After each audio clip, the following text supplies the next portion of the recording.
Este é o último podcast da série Eu Estive Lá e Merecia uma Chave de Ouro.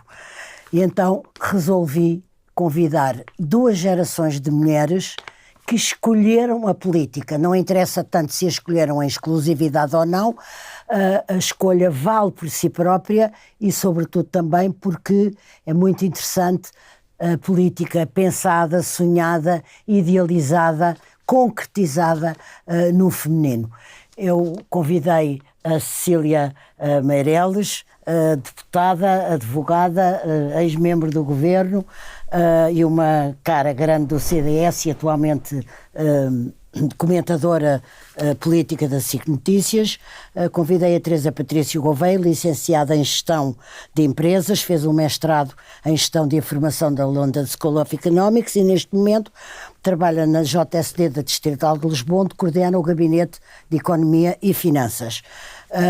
Joana Filipe, que é dirigente do LIVRE, atualmente a cursar Economia, mas que esteve 4 anos a estudar Engenharia Aeroespacial no Técnico. Trabalha na equipe do LIVRE na Câmara de Lisboa e na Assembleia Municipal. E eu vou só acrescentar uma coisa que eu achei particularmente curioso e interessante, foi a pessoa, a grande preparadora do seu líder Rui Tavares, agora nos recentes debates para as eleições legislativas.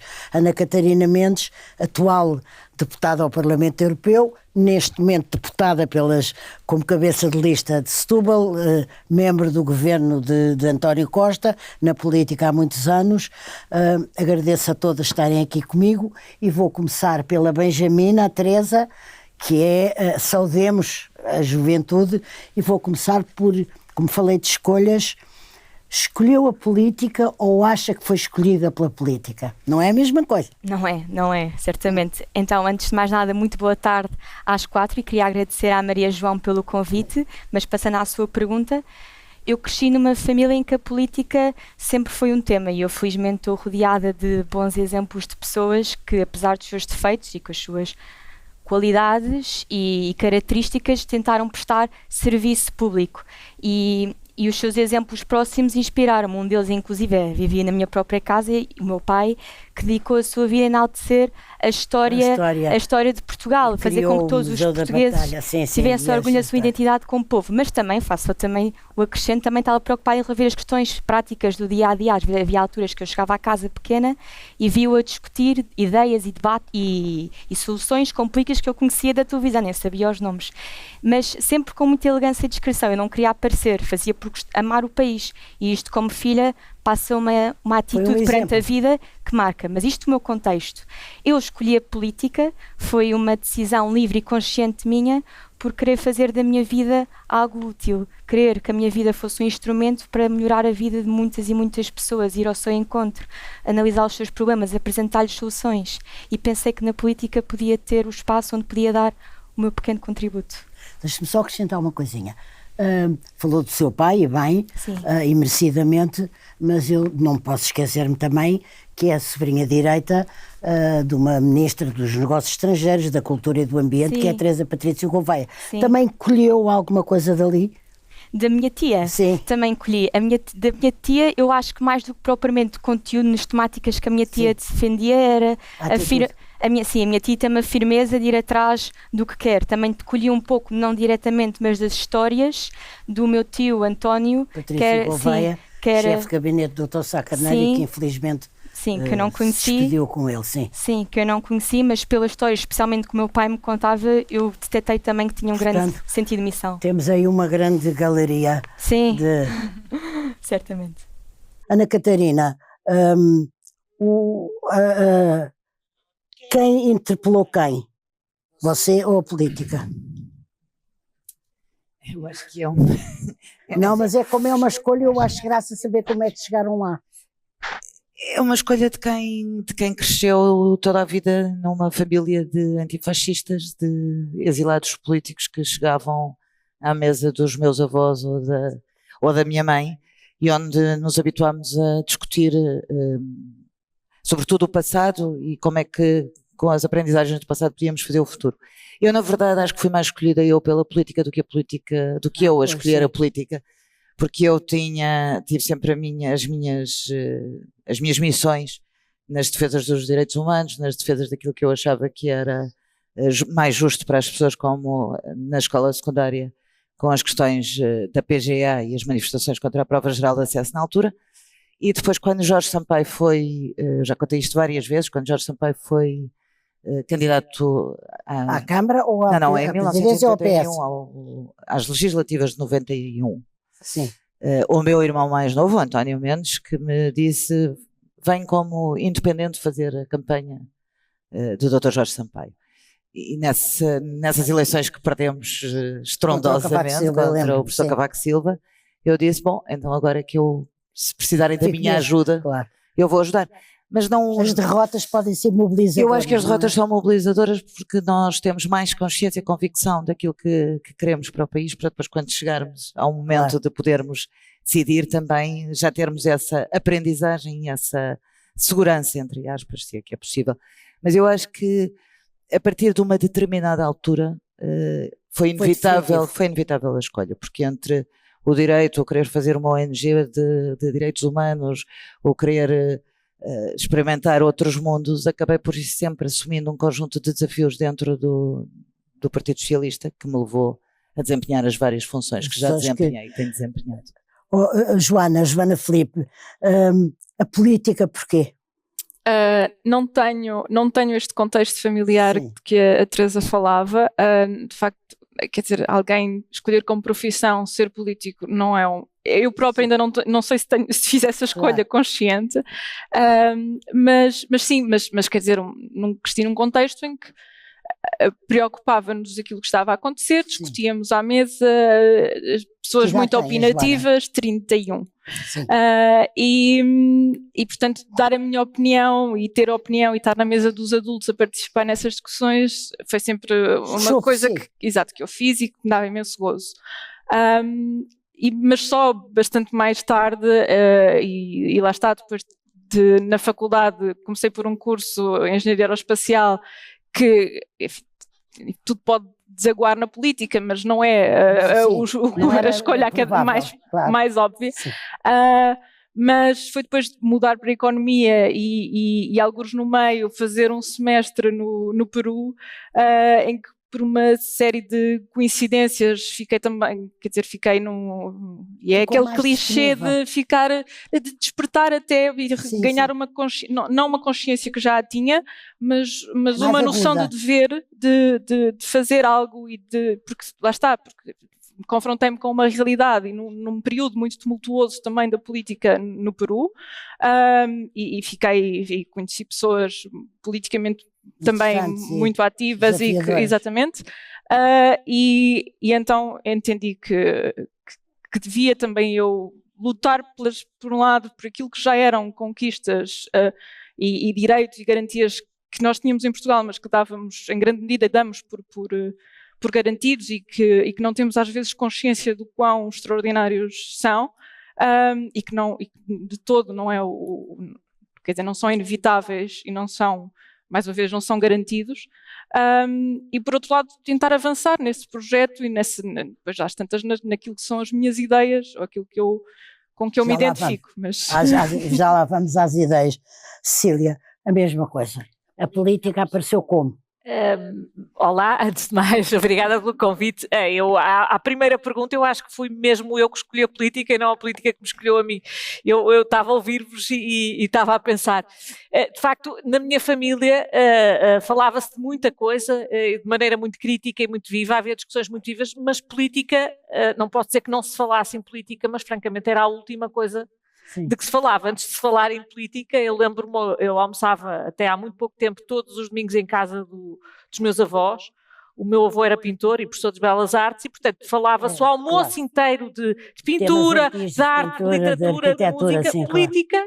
Surgia sempre,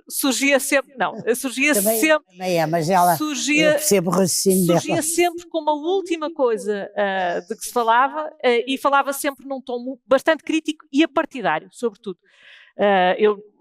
As pessoas da minha família tinham posições políticas, mas bastante fluidas de uns partidos para os outros, e portanto não era nada essa politização, essa partidarização não era uma coisa que existisse na minha família. E, portanto, a política surgiu porque eu escolhi, porque eu me comecei a interessar. Talvez eu passei a adolescência na última parte do cavaquismo, e talvez isso explique alguma coisa das minhas opções, porque de facto eu apanhei na adolescência já a fase final do cavaquismo, e eu acho que a política para mim foi um ato de inconformismo. Sim. Foi dizer, eu acho que o país pode mais, eu acho que o país pode fazer mais. Isto já o Portugal é um país pequeno, já era uma coisa que se ouvia nessa altura, sim, sim. É uma meia verdade, mas também é uma meia mentira. E uma consciência. Sim, de inconformismo. E porque tinha surgido naquela altura, o CDS tinha-se modificado completamente naquela altura, são os anos também do Independente, havia à direita do cavaquismo uma voz crítica, sim, mas irreverente, e de um Portugal mais aberto. Ao mundo, e para quem, como eu cresci em Guimarães, o Norte e o Val do Ave são bastante abertos, são zonas exportadoras, e portanto eu achava que o meu país devia ser mais como outros países que eu conhecia, e portanto foi um bocadinho isso, foi uma coisa de ambição e de irreverência e de inconformismo. Vão ficar espantadas com a pergunta, mas nenhuma repensou a escolha da política. Teresa, Cecília, Joana, Ana Catarina, muito bem. Eu agora gostava muito de as ouvir. Perguntei como é que tinha surgido a política. Agora, passo seguinte. O que é que querem fazer, uma vez feita essa escolha, o que é que querem fazer com essa escolha? Eu tenho uma ideia que a Teresa tem uma coisa que a toca em especial, um tema, que é a credibilização da classe política, mas se quiser falar de outros, eu sei este, provavelmente haverá mais. O que é que, uma vez descoberta o seu gosto, o seu interesse, o seu empenho na política, o que é que quer fazer com ela? Certo. Falou de facto sobre um tema que me apaixona bastante, que é a parte da credibilização política, e de facto uma coisa que eu gostava de ver no meu país. Acho que é preciso uma equipa sólida, várias pessoas aliadas em várias frentes para resolver, mas eu acredito que possa resolver esta questão, que é a crise entre eleitores e a classe política, que muita gente pode achar que é um problema técnico, mas acima de tudo eu acredito que seja uma questão de fundo. Há quem acredite que possa passar, nós vemos a nossa taxa de abstenção, e há quem possa acreditar que possa passar por temas como talvez não haver mecanismos de voto digital, a questão das fake news, não nos adaptarmos à forma como comunicamos, mas essencialmente se olharmos para a realidade podemos ver como todos nós podemos aprender e olhar para o problema de uma forma mais profunda. E quando estava no mestrado fiz um caso de estudo sobre a Estónia. A Estónia é um país pioneiro na questão do voto digital. Eles têm o voto digital implementado desde 2005. E uma coisa interessante que eles notaram foi que entre 2005 e 2019, ao mesmo tempo que o voto digital aumentou, o número de pessoas a votar diminuiu. E sim, que é um pouco contraintuitivo, lá está, há menos pessoas a votar. E quando se foi apurar os motivos, descobriram essencialmente dois. Número um, que as pessoas confiavam nos mecanismos tecnológicos, mas não confiavam nas instituições governativas, e portanto percebemos como está aqui uma questão de fundo por trás da descredibilização, que a meu ver pode-se resolver indo por três vias. Desde já, apostando em lutas contra a corrupção, que nós sabemos que existe e que afasta eleitores, por um lado. Por outro lado, afasta também pessoas da sociedade civil competentes, que não se querem conectar com estas questões. Por outro lado, também, talvez, a falta de profundidade nas questões, nas temáticas, como se aborda o tema. Falávamos antes de entrar, que de facto, em vez de estarmos aqui em políticas mediáticas e quem aparece melhor e tudo mais, podíamos de facto concentrar-nos mais em aos temas e de debater soluções exaustivamente, a ver todo o tipo de questões a fundo. E por último, também a questão talvez o problema do relativismo moral. Vemos como de facto, se a política é a arte de representar pessoas, é importante que as pessoas se revejam em políticos, e de facto quando se encontram pessoas em qualquer campo que sejam íntegras, honestas, leais, com os seus valores e princípios, e se sentarem dispostos a abdicar deles, isto arrasta pessoas às urnas. E eu acredito que esta descredibilização pode ser resgatada com políticos que tenham este sentido de missão de serviço ao país, de valores que não estejam dispostos a abdicar. Acredito que podemos ganhar todos muito mais, percebendo que há uma questão de fundo por trás, mais que uma questão técnica. A Joana está de acordo que a corrupção pode ser um dos principais, se não o principal elemento afastador, se quiser, ou inibidor de um compromisso político mais empenhado e mais ativo?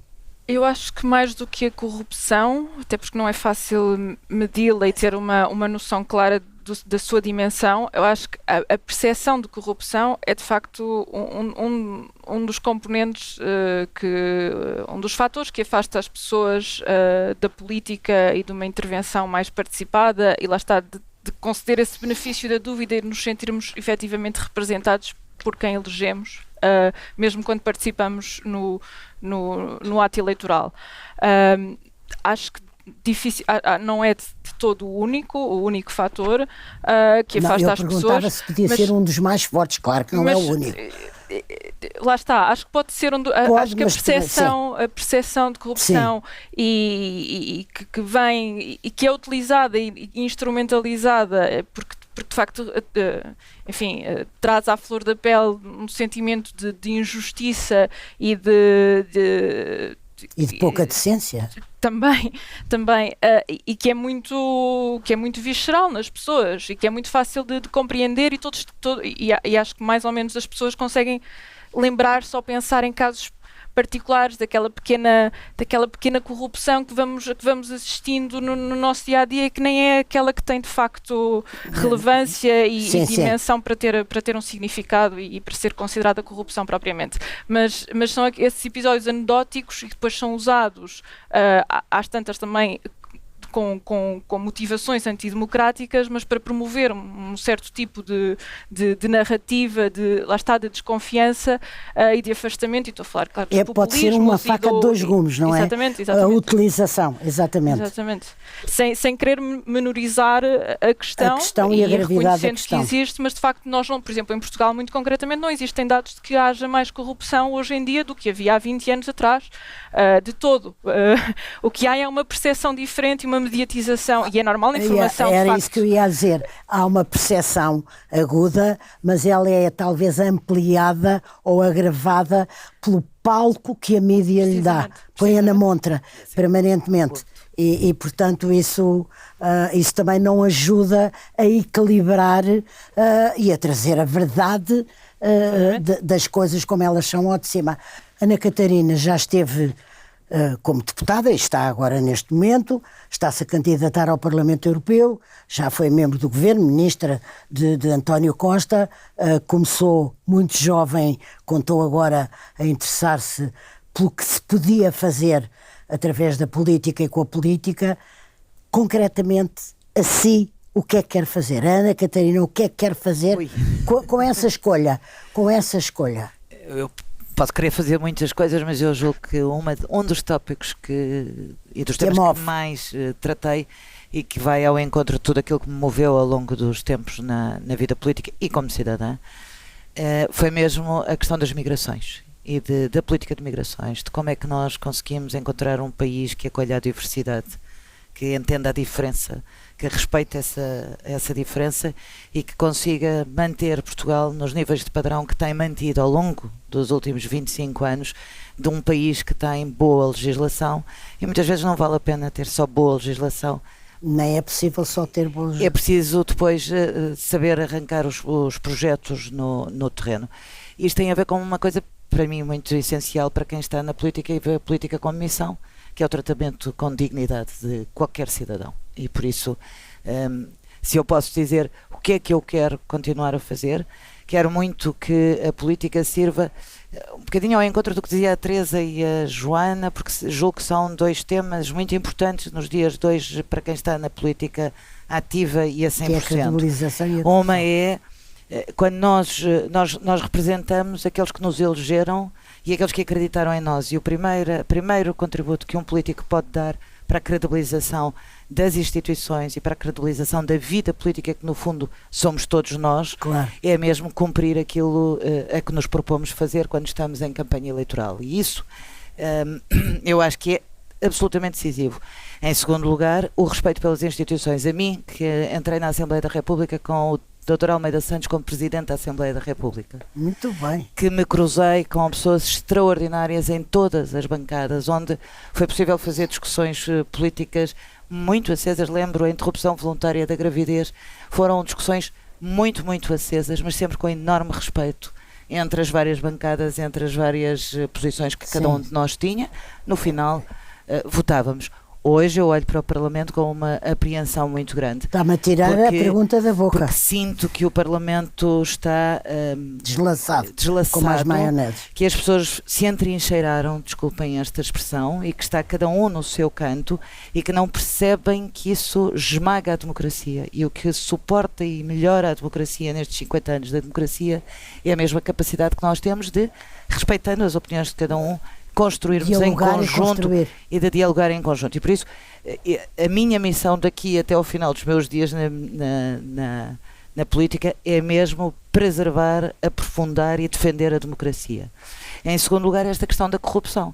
Há hoje que a Joana disse muito bem, não há, dos dados que existem, não há um aumento da corrupção em Portugal nos últimos 20 anos, e se olharmos para os dados do Banco Mundial, por exemplo, e de várias instituições internacionais, nós não somos dos países mais corruptos, embora tenhamos corrupção.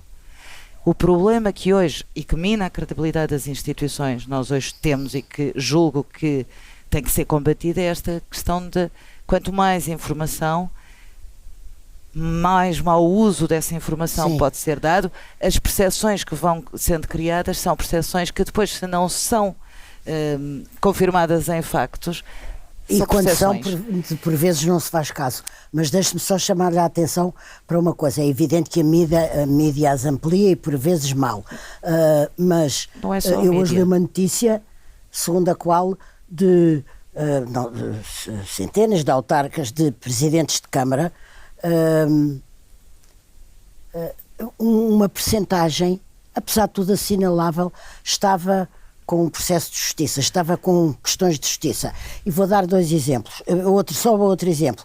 Vai haver eleições na Madeira, candidatos dos dois maiores partidos têm qualquer coisa a ver com a justiça. E isto é impossível que não seja inibidor ou um fator de preocupação, mesmo que o Banco Mundial depois não confirme que houve uma piora. Mas é que temos um problema adicional, desculpa. Já. Temos um problema adicional a isso, e julgo que este é o momento para não só Portugal, mas a Europa no seu todo poderem começar a pensar muito bem como é que estas coisas se fazem.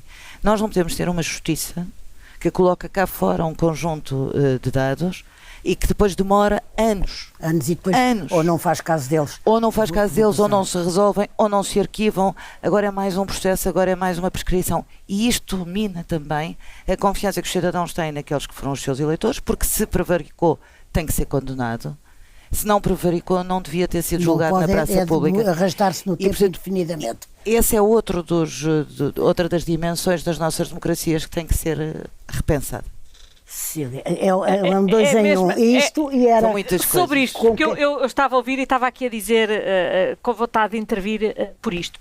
Eu também não sei se há agora mais corrupção do que havia há 20 anos. Até porque, vamos lá ver, todas estas coisas são baseadas sempre em estudos e em números criados, porque a corrupção, como a criminalidade não reportada e não descoberta, nós estamos sempre como a riqueza não declarada. Eu às vezes vejo estes números. São estudos, porque se não é declarado não há maneira nenhuma.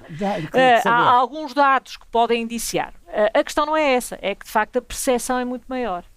E estava-se a dizer porque há mais notícias, não é apenas porque há mais notícias, é porque eu acho que um clima eu diria quase de impunidade pressentida, nós pressentíamos há 20 anos que haveria muito mais do que aquilo que nós tínhamos conhecimento e as coisas passavam sempre por baixo do pano, nós entramos aqui quase num clima de suspeição generalizada, que é Sim, o problema, do meu terrível. ponto de vista, não tem a ver, e é isso que eu acho que mina E que cria as o que percepções. mina a credibilidade da política e das instituições em particular.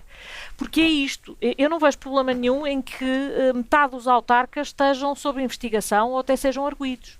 Eu vejo, eu vejo. ou 2/3. Eu vejo é um problema se essas investigações durarem 5, 6 Como e é- 7 como anos, diz a Ana Catarina, não sim. chegarem a fim nenhum e isto fica tudo numa espécie de desculpe uma expressão, mas de pastelice e empastelamento, em que toda a gente fica ali com o nome misturado numas coisas que nunca chegam Numa terra ao de fim. ninguém, que não era uma coisa Porque nem outra. não há problema nenhum em investigar, mas as investigações têm um princípio, têm um meio, têm um fim. E o que é normal é que Tem a um maior tempo. parte delas passem a julgamento e que desse julgamento se passa a condenações. Porque se nós Ou não. passamos a vida em investigações, mas quando se investiga, regra já, ou supõe-se que há indícios fortes. Se nós passamos a vida em investigações que nunca terminam em condenações, pois isso mina. E quem imagina que mina apenas a credibilidade da política ou dos políticos, eu acho que mina de todas as instituições, em particular da justiça. Porque nada depois tem consequências. E quando se falava em afastar as pessoas afastam-se no sentido em que gera-se um clima de incerteza em que ninguém depois percebe o que é que qual é o motivo ou o fim, porque o normal é que as pessoas que não considerem a política sinónimo de perder o seu bom nome, não é? Porque senão Com certeza, isso é põe em evidente. causa. E, portanto, eu acho que na lista de coisas para fazer, eu acho que a questão da justiça é uma questão muitíssimo relevante. Aquilo que e você salientava queria mais uma coisa colaborar diretamente, empenhar-se. nesta questão da justiça, porque eu Ana acho Catarina que falou das migrações. a inconsequência é a pior coisa que se pode ter na justiça, este clima de suspeição generalizada em que nós vivemos, e eu salientava também o seguinte, fala-se muito em corrupção e em justiça criminal. A esmagadora maioria dos arguidos não são políticos, nem são pessoas públicas, mas o tempo da justiça é igualmente lento para todos eles. Claro. Isso. Portanto, é impossível chegar-se ao fim. Imagine-se todas as vítimas de todos os crimes, o desespero com que não olharão para isto, quando sistematicamente os processos são inconsequentes. Da mesma maneira, na justiça civil, que é o grosso da justiça, Claro. embora, é verdade, todos os indicadores apontam para que as várias reformas que foram feitas para que estejam a dar resultados, a verdade é que o tempo da vida das pessoas, para já não falar das empresas, que ainda é mais Fica acelerado, suspenso. e o da justiça, é radicalmente diverso. E isto é das coisas a apontar quando quer no seu exercício de cidadania, quer na sua atividade económica e na sua profissão, a generalidade dos cidadãos dirão que o tempo, que não percebem o tempo da justiça, eu acho que é difícil não perceber que é a justiça que está com um problema. Porque eu percebo que o tempo da justiça não pode ser, de facto, Não, de fazer de julgamentos em 2 com dias, certeza, é nem evidente. o que... Sim, mas não pode ser mas como também está. não podem ser 20 anos, nem podem ser 10. Estávamos a vir para aqui, eu estava a ouvir risco de prescrição de crimes cometidos no BES. Nós estamos a Exatamente. falar de crimes cometidos antes de 14 anos. 2014. Exato. E que em 2014 aquilo que é feito é uma intervenção pública através de um supervisor, portanto a prova, e o grosso da prova está ali, não tínhamos Não era ilusões, preciso tanto, sim. não aconteceu nada entretanto, Sim. e aquilo é uma análise que é mais técnica do que outra, não é preciso andar a fazer Exatamente, coisas. Exatamente. Percebe bem o que é E que Como é que é passaram possível 10 10 anos depois e não há julgamento? Não pode ser, não pode mesmo ser. É preciso entender-se que não se pode.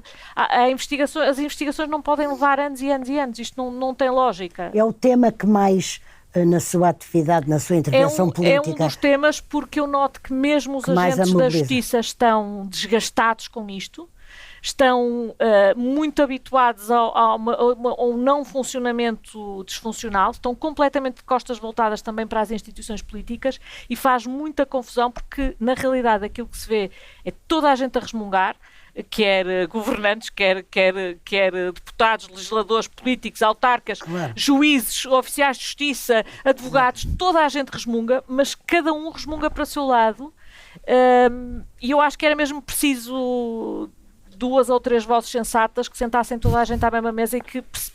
Porque tem que ser possível fazer alguma coisa, Saiam até das porque suas vamos ser francos. trincheiras e que... Sair Era das isso suas que estava a trincheiras. dizer. As Eu já trincheiras vou não a são isso. só de partidos políticos, É também, isso, em muitos também, casos, também são de corporações. Muitas vezes os políticos agem como Ai, de corporações, corporações, com mas também certeza. fora da política há muito quem haja como corporações e Claro. isto não pode mesmo continuar, porque isto está a pôr em causa, isto já não é um problema da justiça, isto já é um problema do regime. Isto está, eu acho que é um problema de regime seríssimo. Dos pilares do regime. E que não está a melhorar, está a piorar. Portanto, eu poria isto quase como prioridade, como prioridade antes desta, que era a que eu diria. Isto veio um bocadinho a reboque, mas também tem a ver com a minha vida atual e que tem sido... Uma das coisas que me fez entrar na política, eu usei a expressão Portugal é um país pequeno, porque eu estou sempre a ouvir Portugal é um país pequeno. E nós devemos parar com isso. Porque há a dimensão da Europa. Portugal não é um país pequeno. Há muitos países muito mais pequenos que nós, quer em território, quer em população, e que têm economias muito mais desenvolvidas do que a nossa e um PIB per capita muito superior ao nosso. Porque é que eu acho que eu não acho que a riqueza de um país seja uma finalidade em si mesma. Acho que é um meio para toda a gente e para as pessoas viverem melhor. E acho que é o problema crónico de Portugal. Nós achamos sempre que o nosso destino é ser dos países com um PIB per capita mais pequeno da Europa. Não somos. Há países ainda atrás de nós, apesar de tudo. E o nosso destino não tem que ser este. Eu acho que nós podemos aspirar a muito mais. Mas isso é um ótimo móvel político. E isso é um inconformismo. Porque isto, eu acho que este é o problema crónico português. E acho que quando olho, eu estava a dizer, eu estava inconformada há 20 anos, ou 20 e tal anos, quando vim fazer com o cavaquismo. Sim, e olho para os últimos 20 anos e relativamente as coisas pioraram, não melhoraram. Relativamente a estas comparações, há quem diga assim, é evidente que há avanços. Agora dava para outro programa. Não, e não estou sequer, queria deixar, também não estou a partidarizar. Não, mas eu percebo. Mas é verdade, mas olhando para a Europa, a nossa posição relativa degradou-se, não melhorou. É a realidade. Também do que usamos para medir essa posição relativa. Eu estou a ser totalmente claro. Estou a falar em PIB per capita, estou a falar em crescimento económico. Não é um fim a si mesmo, mas é um ponto de partida para uma série de coisas. De coisas que melhorariam, claro. Para a criação de oportunidades. E terminava dizendo isto. Estas duas questões relacionam-se, porque a oportunidade não é só, também é, e nós falhamos aí, na questão do crescimento económico, mas também é uma outra questão, que é uma questão de, podemos lhe chamar igualdade de oportunidades, podemos lhe chamar mérito, podemos lhe chamar sociedade não clientelar, a criação de oportunidades para quem é jovem. E eu acho eu acho que este tema relaciona ambos, porque curiosamente eu acho que há um problema de salários e de perspectiva salarial que tem a ver com crescimento económico, mas acho também um problema das pessoas acharem que em Portugal conta muito quem se conhece e quem não se conhece. E isso é uma questão... Não, é uma verdade. É uma verdade e é uma profunda injustiça, e isso relaciona um bocadinho os dois temas, embora eu não queira naturalmente. Corrupção e crime económico são uma coisa, outro completamente... Não queria transformar, exatamente. Mas acho que sim, que há um problema, a sociedade portuguesa ainda é fechada e explicou bem a criação de oportunidades. Eu agora gostava de ouvir estas duas jovens sobre como é que acham, como é que consideram que a sua geração olha para aquilo que foi estes 50 anos. Não é possível, eu não quero, por amor de Deus, de maneira nenhuma, o seu relato ou da sua geração sobre estes 50 anos, mas o que é que os aflige mais no que foi deixado o essencial, que foi a liberdade e a democracia, um Estado de Direito, liberdade de informação, pluripartidos, isso não tem preço. Mas depois há outras coisas. A sua geração olha com mais preocupação para quê?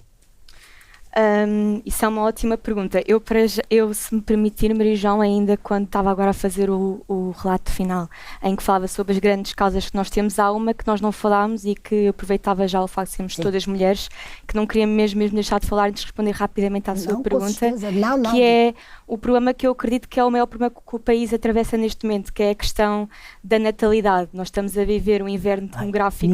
Quase ninguém fala no assunto. Faz-me tanta impressão agora, também. Por nossa sorte, a primeira linha do primeiro capítulo, primeiro parágrafo do programa do governo fala do assunto, mas ninguém fala do assunto. A demografia é uma coisa muito impressionante. Mas eu registro isso e estou absolutamente de acordo consigo. Mas além desse problema que nos vai causar uns custos terríveis que nem se imaginam agora, hoje em 24, o que é mais apontado como preocupação, lamento... da nossa geração. Sim, muito bem, ok. Então, eu acho que, e acredito que também possas concordar, que a maior parte da nossa geração tem causas importantes com que se debruça. Temos a questão da ecologia verde, a transição digital responsável, a saúde mental, a globalização responsável, e são todas causas importantes, sem dúvida nenhuma. Mas se me perguntar qual é que eu acho que é a causa principal da minha geração, sem dúvida nenhuma que a causa da minha geração é a emancipação. O maior problema que nós temos para resolver hoje em dia é conseguir nos emancipar. A verdade é que temos os nossos jovens... Concretamente, em que sentido?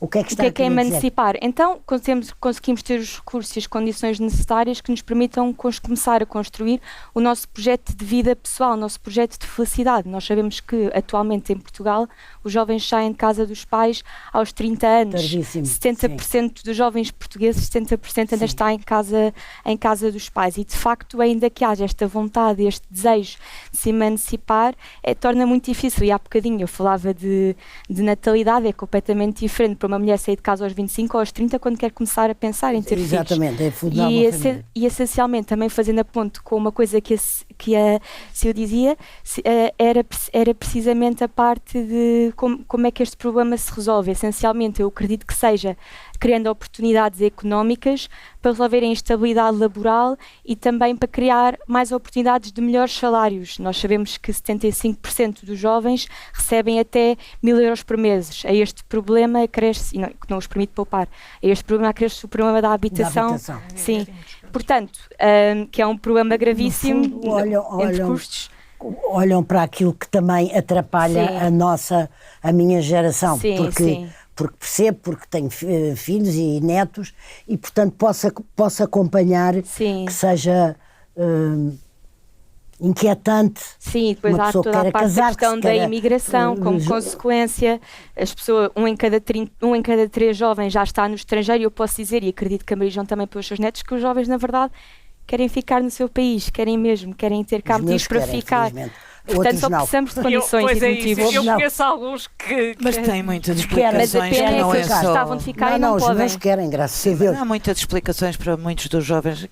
A minha geração e a da Cecília cresceu no início do Erasmus. Hoje há uma mobilidade laboral muito maior. Há jovens. Eu não estou a excluir que nós temos que continuar a valorizar os salários dos mais jovens, mas a verdade é que hoje há uma mobilidade laboral e uma mobilidade pelo espaço do mundo que interpela os mais jovens para o fazerem no início das suas carreiras.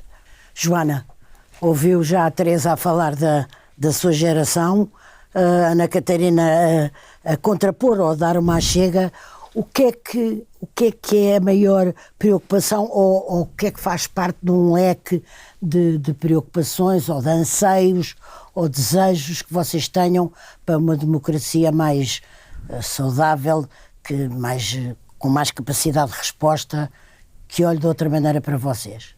Eu tenho aqui... Eu vou ser um bocadinho chata, porque eu tenho muita dificuldade em responder a essa pergunta do ponto de vista do que é que a minha geração... Pode ser chata, não é? Não está a ser, nunca foi, e pode responder como quiser. Porque, de facto, a pergunta é muito direta e muito concreta, mas eu tenho mesmo genuinamente dificuldade em fazer essa avaliação. Então responda por si. E posso, exatamente, e é isso que eu vou fazer. Com certeza, concordando com muitos aspectos que a Teresa referiu, mas, por exemplo, tenho muito mais facilidade em ser crítica da minha geração e, por exemplo, falava daquilo que, enfim, dos 50 anos da democracia, e eu acho que na minha geração falta a memória histórica e o reconhecimento dessa conquista. Eu por acaso também acho que falta. E lá está, e eu acho isso preocupa-me enquanto cidadã, enquanto mulher em Portugal e com determinado conjunto de valores. Acho que gostava de ver a minha geração mais envolvida e mais consciente do que aconteceu, do que aconteceu e do que se viveu. Exatamente, e daquilo que são direitos que tomamos como garantidos e que não o eram assim há tanto tempo. E onde Portugal também, mais uma vez, porque depois falamos sempre deste atraso de Portugal em relação a outros países da Europa e falando muito concretamente só do contexto europeu, porque se formos ao contexto mundial, então, de facto, é um bocadinho ainda mais estranho, porque Portugal é um país rico, super desenvolvido. Rico não é. ao nível, em termos mundiais, ou seja, nós estamos no patamar nos 25% da população mundial mais rico, é high income. Há um terço de pobreza neste momento, por exemplo. Certo, mas no contexto global dos bilhões de pessoas do planeta, nós estamos aqui num cantinho privilegiado, com todos os problemas que temos para resolver. Mas lá está, acho que na minha geração, e certamente que, enfim, há coisas que se pode dizer que estão mais difíceis, ou que são aparentemente mais difíceis do que eram, se calhar, para os meus pais, do que foi eles saírem de casa e começarem uma vida independente dos seus pais. Mas, por outro lado, hoje também eu fico um bocadinho preocupada com este individualismo que sinto nas pessoas da minha idade, e com a perda de sentido de comunidade e de construirmos um país, cidades, vilas, aldeias, sítios onde todos estamos, onde de facto o objetivo é construirmos uma vida e uma sociedade mais harmoniosa e melhor para todos. E há menos disponibilidade e menos capacidade mas aí de também tecido. Mas aí também, e sendo perfeitamente justa, em Portugal, por exemplo, trabalha-se muitas horas. Trabalha-se mais horas do que na maioria dos países da Europa. E de facto também não podemos exigir às pessoas que elas participem na vida cívica, exatamente, quando têm de trabalhar 8 horas, 10, 12 horas e chegar a casa e fazer uma série de outras tarefas que são trabalho, efetivamente, e que lhes deixe muito pouco tempo e disponibilidade para a cidadania. Exatamente. E, portanto, há que reconhecer isso. Mas por outro lado, está ao nosso alcance e temos ainda a capacidade, vivendo em democracia, para participarmos e para reivindicarmos estes direitos conquistados e para os fazer avançar. E é isso que eu acho às vezes que falta um bocadinho, essa reivindicação e a participação mesmo naquelas... Porque é fácil também entendermos como uma tarefa supérflua ou fútil a participação, ir a uma assembleia de freguesia. Mas não é. Mas não é, ou seja, é exatamente o contrário disso. Exatamente, e acho que começa mesmo por aí, por essa participação nas pequenas coisas, pelo envolvimento das pessoas, mas claro que para isso temos também de lhes dar o tempo e de criar as condições. E criar um mínimo de condições, exatamente. E depois podemos falar, por exemplo, por oposição à ideia de crescimento, podemos falar muito mais de crescimento económico, podemos falar muito mais de outras coisas, como seja o acesso à saúde, à educação, termos uma economia de missão, que está tudo relacionado, e pensarmos muito mais em como é que nos queremos organizar, como é que queremos que a nossa vida seja, porque de facto somos nós que decidimos, fomos nós que criámos o sistema em que vivemos, a sociedade ocidental como nós todos conhecemos, escola, trabalho, lazer, estas proporções e que têm vindo a variar ao longo dos tempos, mas não são naturais, são naturais na medida em que são mas todos precisavam os seres humanos, mas não são inevitáveis e não são... ou seja, e completamente precisavam de uma revisão e de um repensar mesmo, porque às tantas estamos a viver para trabalhar, estamos a viver para consumir, estamos a de energia, viver para crescer economicamente, uma métrica que é no fundo um balanço que está a correr-nos nas folhas de Excel dos bancos por aí fora, nos bancos centrais, e que tem muito pouco significado material. Das pessoas, não é? Tem esse significado, não é? Não é uma... O que eu quero dizer com isto é a riqueza gerada pelos países não é uma coisa virtual, é uma coisa material e que afeta... Sim, que afeta. Não, exatamente, não se pode passar ao lado. E que permite depois toda uma série de coisas. Da valorização dos salários, dos serviços públicos, e permite, das oportunidades. Sobretudo, permite uma série de escolhas, não é? Claro. Quanto maior for a riqueza, mais aumenta o leque das escolhas. Como menor for, depois mais isso pode, em algum momento, cortar as escolhas que podem ser feitas. E mais os beneficiados também. Agora, tal como eu estava a dizer, não é um fim em si mesmo. E lá está, e mais escolhas não é necessariamente também ou seja, isso... Para mim eu por acaso isso queria deixar claro, para mim ter mais escolhas à minha disposição sim, para mim é um... Não quer dizer que escolher mais coisas seja um objetivo de vida, mas sim, acho que ter um leque maior de escolhas aumenta a liberdade, um leque mais pequenino de escolhas diminui a liberdade. A liberdade no sentido de não interferência, a liberdade no sentido de não dominação, nessa definição, às tantas menos escolhas, mas que prevalecendo a democracia e a capacidade das pessoas de gerirem e de escolherem o seu modo de governação, uma liberdade de não dominação, às tantas, é melhor ou pode ser maior do que uma liberdade de não interferência. Eu se tenho menos coisas à minha escolha, acho que tenho menos liberdade. É tão cru quanto isto. Se pusermos exemplos práticos, eu posso discutir isto, mas assim, à partida... Não, lá está, ter mais escolha. Eu muito concretamente, se formos se pensarmos numa economia de mercado simples, ter mais escolhas, ter um salário e ter mais escolhas para ir ao hospital A, B, C ou D, não significa que todos privados e, portanto, digamos que em concorrência normal do mercado, que não é perfeita, mas nem estou a falar de uma situação de monopólio nem nada, mas uma oferta variada, mas onde essa minha escolha está dependente do salário que eu consigo, que é determinado por uma entidade patronal e que, em relação à qual eu tenho a capacidade negocial que pode ser mais ou menos limitada, mas essa variedade de escolhas, se eu não puder optar por nenhuma delas porque não tenho capacidade económica, isso não é mais, eu não estou mais livre aí do que só tiver uma escolha, uma opção pública que me garanta esse serviço, esse bem.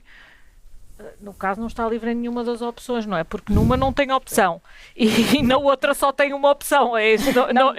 Não há em nenhum desses momentos há uma escolha. E eu acredito, lá está, o meu objetivo... Mas num desses momentos há a liberdade do acesso à saúde, há liberdade, aos cuidados. No momento não há acesso e no outro há acesso a uma opção, portanto em nenhum dos momentos há liberdade.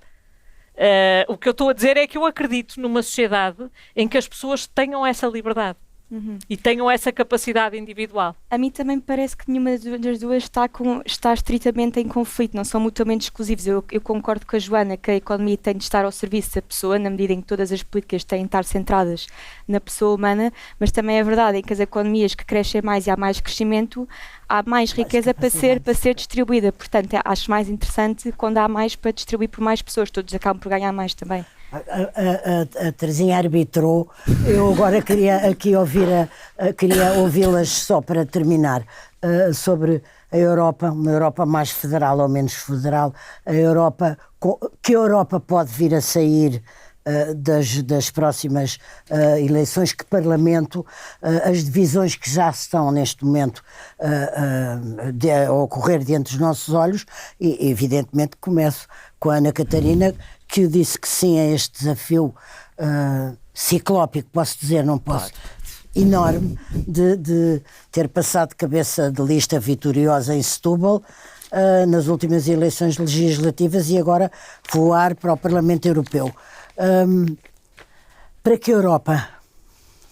Eu acho que essa é a grande questão dos próximos 5 anos. Eu acho que os próximos 5 anos são determinantes para aquilo que vai ser o projeto europeu tal qual nós o conhecemos até aqui. Ou conhecemos até aqui, sim. Eu julgo que há 3 desafios essenciais. O primeiro é saber como lidar com a extrema-direita a surgir com grande... E vai surgir. Com grandes números e densidade nos vários países da União Europeia. Eu acho que quando nós olhamos para a França e percebemos que a extrema-direita pode, pela primeira vez, ganhar as presidenciais, isso não deixa de convocar os democratas para uma enorme preocupação e saber como reagir. Uma enorme reflexão também. E uma enorme reflexão. Claro. Eles lá chegaram. Sim, mas eu acho que é mesmo preciso uma grande reflexão e por isso há bocadinho... O extremo nunca... Há sempre extremos mais extremados do que o extremo, também é outra coisa que nós estamos a perceber. A França neste momento não tem só o partido de Marine Le Pen, tem 5 partidos de extrema-direita. Não é fácil de estar a surgir, por isso é que eu estava a dizer. Tem vários partidos de extrema-direita, portanto, eu julgo que o primeiro desafio que nós temos a enfrentar todos como coletivo é como é que se consegue desmontar uma narrativa que está criada pela extrema-direita, que invoca o medo, que invoca a discriminação e que invoca a segurança de todo o projeto europeu e vai pôr em causa o projeto europeu tal qual nós o conhecemos. E a segunda? Em segundo lugar, eu julgo que nós temos que olhar para as matérias da defesa com uma enorme preocupação e com aquilo que deve ser a nossa ligação à NATO e aquilo que deve ser a nossa resposta aos vários conflitos. E pagar aquilo que nos comprometemos? Pagar aquilo que nos comprometemos e, em particular, a guerra da Ucrânia, que é particularmente significativa, porque agora já não se fala todos os dias da guerra da Ucrânia, mas ela continua a existir e continua a que Putin possa olhar para as margens da Europa com certa vontade e como se pudesse ver, precisamente porque tem do outro lado a iminência da chegada ao poder outra vez de Trump. E por isso eu julgo que, do ponto de vista da segurança, o próprio projeto europeu tem aqui um enorme desafio. Sim. E uma enorme, mais do que reflexão, desafio de como reagir. Porque tem que se concretizar, claro. E em terceiro lugar, estas duas dimensões levam-me à questão que há bocadinho, e vão-me dizer que eu sou repetitiva, mas é a questão do Estado de Direito. É a questão do Estado de Direito que eu julgo que está também em cima da mesa, porque o alargamento vai nos colocar um conjunto de desafios enormes. E não está escrito na pedra que todos estes países que fazem já hoje parte da União Europeia sejam países profundamente comprometidos com os valores democráticos. Eu olho para uma Hungria e pergunto-me se não estamos todos a fazer de conta que não vemos o horror do que ali se vai passando. E, portanto, acho que a Europa tem que ser mais incisiva naquilo que é a condenação dos Estados, que são Estados que sistematicamente cortam as liberdades individuais e as liberdades. Os três pontos cardeais. Eu julgo que são três pontos cardeais muito importantes. O alargamento coloca-nos vários desafios, coloca-nos os desafios do Estado de Direito, mas coloca-nos os desafios dos fundos de coesão e dos países da coesão, de como é que Portugal, no contexto do alargamento, vai conseguir beneficiar destes fundos comunitários de que tem beneficiado até aqui. A questão da defesa coloca-nos a evidente responsabilidade de saber se queremos continuar, e eu julgo que devemos, a responder de forma coletiva e solidária entre os Estados-membros da União Europeia ou não. E a questão das migrações e do combate à extrema-direita tem muito a ver com a forma como nós lidamos com o medo e com a questão do dossiê das migrações, porque o Pacto Global para as Migrações foi um mal necessário nesta altura, muito mas bem. Que é outro dos desafios, que aliás responde a muitas das questões da demografia em toda a Europa e não apenas em Portugal. Cecília, antes de eu ouvir estas meninas, estas jovens que vieram aqui, duas lindas, eu estou a dizer meninas num sentido muito elogiativo, muito tão frescas e tão bem estruturadas, a conversar tão bem connosco. Antes de eu passar a Europa para elas, como é que acha que a Europa, eu empregaria a palavra decadente? Não. Decadência, pré-decadência, sim. Decadente não, mas em crise empregaria. E num caso por uma questão que só diz respeito à Europa, noutra por uma que é mundial. Na que só diz respeito, infelizmente, à Europa, a Ucrânia. Eu acho que cada vez mais, dependendo também do que aconteceu nos Estados Unidos, mas nós corremos o risco de que a Ucrânia se torne um problema apenas nosso, e eu acho que em Portugal se acha muito que isto que é um problema que nos passa um bocadinho ao lado. Não é. Se as coisas na Ucrânia não correrem bem, e se os Estados Unidos abandonarem o assunto, é toda a Europa que fica em causa. E eu acho que é importante ter esta percepção para depois não nos bater à porta e não seja breve, sim. E depois exato, e depois o outro assunto que eu poria, eu acho que é esta coisa do simplificação e o entrincheiramento que se está a verificar no mundo inteiro, mas na Europa também, e que leva a que as discussões se estejam a transformar em coisas completamente irracionais. completamente irracionais, e eu achei que houve um movimento durante muito tempo em que o que há 10 anos chamava do politicamente correto, agora a expressão está a assumir outras coisas. E eu achei que isso ia responder a um movimento de liberdade, de alguém que dissesse isto não faz sentido, nós queremos ler o que temos vontade, não queremos aqui uma autoridade a dizer agora não se pode dizer isto, agora não se pode dizer aquilo. Surgiu um movimento que é de sinal contrário a dizer não, então se não se pode dizer isto, também não se pode dizer outra coisa e não se pode... E o que eu às vezes vejo nos Estados Unidos é andam a discutir os dois lados que livros é que vão proibir. Eu acredito numa sociedade em que as pessoas possam ler aquilo que tenham vontade de ler. E na Europa também. E eu acho que nós não podemos deixar que a fanatismos de um sinal se responda com fanatismos do sinal contrário. A liberdade e a razão têm que triunfar. Eu acho que essa é a grande... Exatamente. Liberdade com razão, razão com liberdade. Sim, senhora. Teresa, que Europa? Olha os seus 26 anos ou 27 anos, olha para a Europa como? Então, com os meus 25, como é que eu olho? 25. Como é que eu olho para a Europa? Para já, havia só uma nota rápida, que é óbvio que eu acho que vale a pena, super rápida a fazer, que acho que é útil para toda a gente, especialmente para as pessoas da minha geração, que é, quando nós votamos para as eleições europeias, nós estamos a votar no nosso partido nacional, nem no PS, nem no PSD, nem no CDS, nem no LIVRE, estamos a votar por uma família europeia, e eu convido mesmo as pessoas a lerem quais são as famílias europeias respectivas aos partidos em que estão a votar, porque às vezes há medidas muito parecidas, às vezes há medidas um bocado diferentes, e convém estudar em que é que se está a votar, porque não é a mesma coisa. Nada a mesma coisa. Nada a mesma coisa. Portanto, nota feita, next, como é que eu vejo a Europa? Então vou ser super breve. Em primeiro lugar, e porque a Ana Catarina já falou, seguro, a questão da segurança, a questão da paz, muito importante. Outra questão também, perceber como é que podemos preservar a nossa identidade e o nosso património cultural europeu, ao mesmo tempo que sabemos aceitar dignamente e com uma estratégia quem vem de fora. A questão da natalidade é uma causa minha, somos o velho continente. E em terceiro lugar, a questão económica. Eu gostava que Portugal nos próximos 10 anos passasse de ser um país que precisa incessantemente de fundos europeus para um país que pode contribuir para a Europa, ajudar países que estão atrás de Portugal a crescer e a acompanhar-nos, porque isto é a Europa a trabalhar de uma forma saudável. Concluí. Joana. Sim, pegando precisamente nessa parte final da Teresa, eu acho que a Europa, Portugal tem muito a dar à Europa também, não só aquilo que já colheu nos últimos anos em que fomos membros desta União Europeia, desta comunidade.